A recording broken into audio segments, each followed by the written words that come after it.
You're listening to Rabbi Aryeh Wolbe, Director of Torch, the Torah Outreach Resource Center of Houston. This is the Jewish Inspiration Podcast.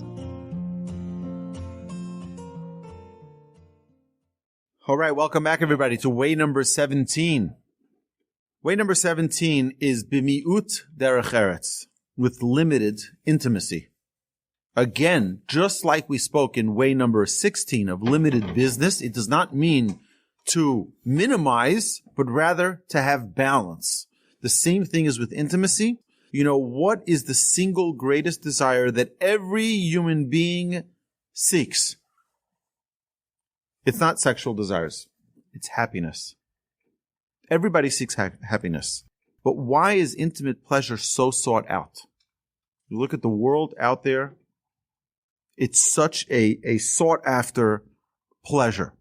So we have to understand that the fundamental Jewish principle is that life is for pleasure. God brought us in this world for pleasure. Every second should be pleasure. But God gave it to us to enjoy, okay? Physical pleasure to enjoy, but not to get carried away with fake pleasures. There are real pleasures and there are fake pleasures. In the first chapter of the Ramchal's writings in Mesilat Yesharim, Ways of the Upright, what does he say? He says, man was created for pleasure. The problem is that everybody likes cheap pleasure. They don't want to work hard for pleasure, real pleasure, godly pleasure, eternal pleasure. Every pleasure that God created for man to enjoy, but perfection of that pleasure is with balance.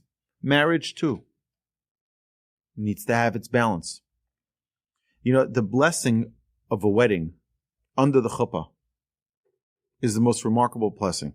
It says, Asher asar lanu es harusos v'hitir lanu senesuos lanu al yidei chuppah v'kedushin. That God prohibited us, women who we're not married to, and allowed us, women we're married to.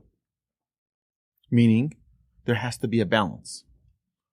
There has to be a balance. A person who just runs around being with people that the Torah forbids, that he's not married to, is problematic. There's no balance. And if you talk to people who live a life like that, they say it's unfulfilling. They think it's going to be fulfilling. They think it's going to be pleasurable, and it's not. The wedding blessing teaches us that it's forbidden for someone to be with someone they're not married to. And if you are married, there's a balance. Like everything in life, we need balance. The power of having a way to express a love, but not to be too engrossed in physical pleasures. There's a proper way. There's a proper way.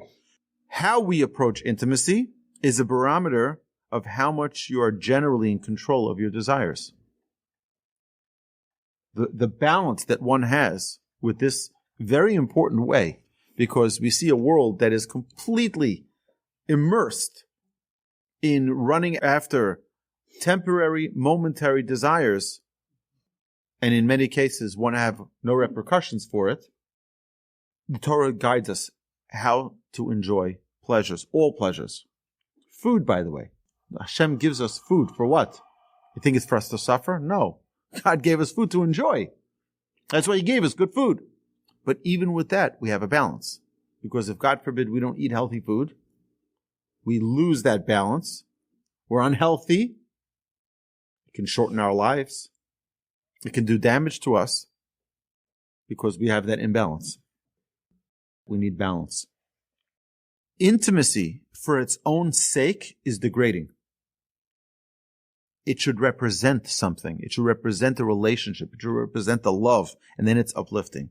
Marriage is a holy act of unification, which helps lift us into a connection with God. The relationship that a man and a woman have is a reflection of the relationship they have with the Almighty. If they're in tune to their spouse, they're in tune to God. It's a reflection. It's a live representation of the relationship with God. Okay, so intimacy is an eternal bond. Choose your eternity carefully. When you choose to minimize in anything, for example, I choose to minimize what I eat now. Who's in control? When you minimize, you're in control. Too much of anything isn't good.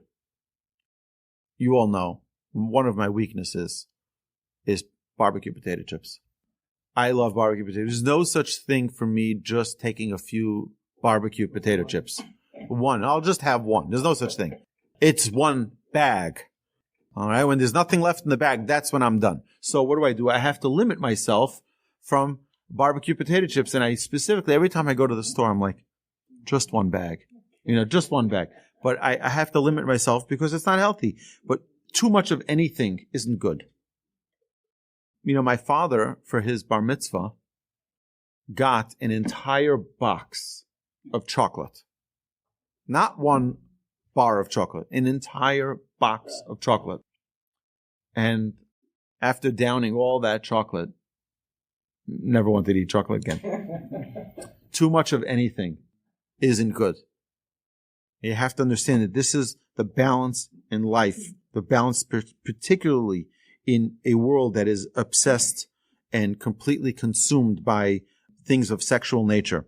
The positive and proper sexual life is what the Torah says, contrary to Christian life. The Catholics, the priests, they abstain, they have a life of complete abstinence. And why? Because they want to remove themselves from a physical, pleasurable life so that they can enjoy a spiritual life. That's not what the Torah says. The Torah says, on the contrary, someone who's not married, a rabbi who's not married, cannot be a teacher. Why? Because it's not a healthy balance. You're going to meet the children's mothers, and things can happen. You have to be in a healthy relationship. The Kohen Gadol had to always be married.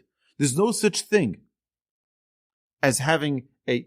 Why? Because we take the physical sexual relationship and elevate it and make it something which is holy. It's not just a physical, dirty thing. And on contrary, in Judaism, it's considered a dignified, holy act as a way in which it should be done properly. Derech Eretz also means knowledge, general knowledge. So with that, we have to understand that everything that you have in wisdom, you have in Torah. I'm talking about science, mathematics, everything you can possibly imagine, you have it all in the Torah. By the way, anyone who's interested in knowing, pi, 3.14, and you can go through all the rest of that's in the Mishna and the Talmud in Tractate Sukkah, page 7a. Right? You go look and you'll see it has a round sukkah, and it talks about what's the dimension of a round sukkah, and it tells you exactly the diameter based on exactly. Where did they get it from? And that's written 2,000 years ago. All wisdom is in the Torah. The damage of instant gratification. People are looking for instant gratification versus a balanced, pleasurable life. To work hard for something. We have this culture of like this hookup culture or pornography that people are trying to find an instant pleasurable experience instead of an investment in something which is real, in something which is tangible, and something which is long-lasting. So there's an entire idea in Judaism of how to keep a relationship fresh. A man and a woman that are hopefully married for 50, 60, 70, 80 years with good health, how do they keep an excitement and an energy and a desire between them? So that we have the special laws of Nida. The special laws of Nida is that when a woman menstruates, there's a separation between the husband and wife. What that does, the Talmud says that the proper observance of the laws of Nida makes it that a man and a woman reunifying every month when she comes out of the mikvah is like a bride and a groom. It's 12 honeymoons a year. That's what the Talmud says. It's an amazing thing because yes, that's what's going to keep it fresh. And it's not surprising that in the Torah observant community, the divorce rates are less than 5%. Less than 5%. While in the general community, the divorce rate is between 50, 60%. And in some counties in California, it's over 100% because people have had multiple divorces. But let me just explain to you how the system works so perfectly. A friend of mine called me up and he says to me, Rabbi, where can we meet? I'm like, what's going on? He says, I need to show you my new car. I said, okay, let's meet. Where do you want to meet? Like, you want to meet my house, your house? He said, no. We have to meet in a public place because people need to see my car. Okay, we meet at the Starbucks. We pull up and he's wearing this hat, his fedora, and he's wearing his like a long jacket. I'm like, what's with the whole makeup, with the whole dress up? What's going on here? I say, he's in jeans and t-shirt always, right? What's going on? He says to me, well, it has to match the car. I'm like, tell me about this car that you're talking about. He bought a brand new $175,000 Mercedes convertible. The only one in Houston who has this exact model car. He went to Germany to pick it up from the factory to drive it on the Autobahn. And then they wrap it up and send it here. And he's so excited to show me his car. He's like, Rabbi, and he's like, he can't stop looking at his car. It's like the most beautiful thing he's ever seen. Like a total obsession. So he says to me, Rabbi, he can't even sit still over there. He's like, Rabbi, come with me. We're going to go on a drive. We get in the car and he starts driving. At the light, two cars pull up next to us. One was a Jaguar and the other was a Cadillac. And he looks at both of them and he says, maybe I should have gotten one of those. And I said to him, are you out of your mind? You just spent $175,000 on a car and you're looking now at other cars? Well, guess what? He's not any different than people who invest in a relationship with a young lady and then start looking at other women. What are you looking? You have your $175,000 car, like your model woman that you, right, invested so much in getting her attention, drawing her close to you, and now you're looking elsewhere? So let me tell you an amazing story. This is a metaphor. I made this metaphor up. So if you don't like it, blame me. Okay, don't blame anyone else. But here's the metaphor. Is a child who's graduating high school. He's graduating high school. And his uncle calls him up, Uncle Joe, single guy, wealthy guy. He calls him up. He says, Brian, I'm so proud of you. You're graduating high school. You're my oldest nephew. I want you to come to my house tomorrow at 3:00. Okay. 3:00, he knocks at Uncle Joe's door. Uncle Joe says, I have a surprise for you. You're graduating? I have a surprise for you. He says, come with me. Walks up the driveway, opens up the garage door, and there he has a beautiful red convertible sports car. Gives him the keys. And as this little Brian is ready to get the keys, he says, no. There's one condition. It's your car. But when I call you and tell you to bring back this car, there's no questions asked. You bring it into the driveway, into the garage. I close the garage door till I tell you can have it again. He says, anything, Uncle, whatever you say. Thank you so much. I can't believe this is for me. I can't believe it. So excited. I'm going to college. I'm going to be the most popular guy in university driving around with this red sports car. Wow. Unbelievable. So he pulls out of the driveway and he's so excited. A few weeks later, out of the blue, his uncle calls him up and says, hey, remember what I told you? He says, yeah, I remember. He says, I'd like you to come right now, bring the car back. What? I'm about to pick. Do you remember what I said? No complaining. Brings the car back and pulls it into the driveway. Uncle says, keys, Brian. He gives him the keys, closes the garage door. He says, come back to me in 10 days. 10 days you can have. He said, what? 10 days. Now, let me ask you a question. During those 10 days, do you think he's going to be looking at other cars, or is he only thinking, when am I getting my car back? He's thinking the latter. He's thinking, when am I getting my car back?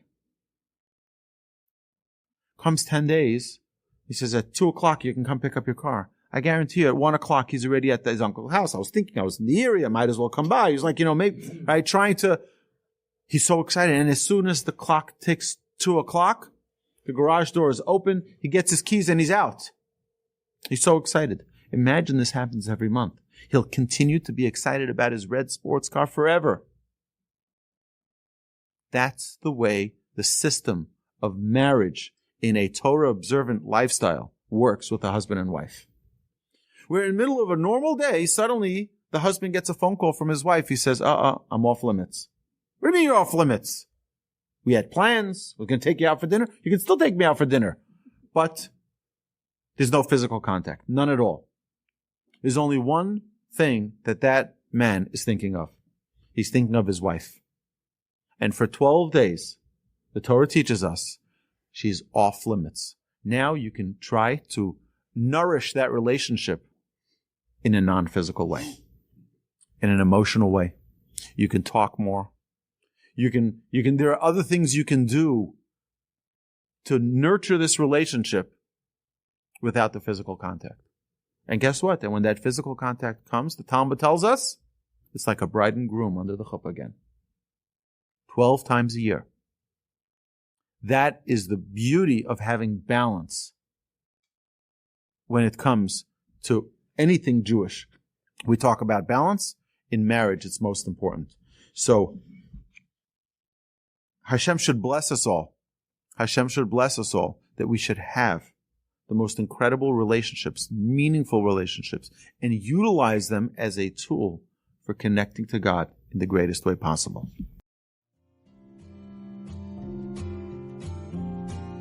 You've been listening to the Jewish Inspiration Podcast, a Torch production. Become a supporter at torchweb.org because your assistance enables more Torah learning around the globe. To find more lessons offered by Torch, please visit torchpodcasts.com.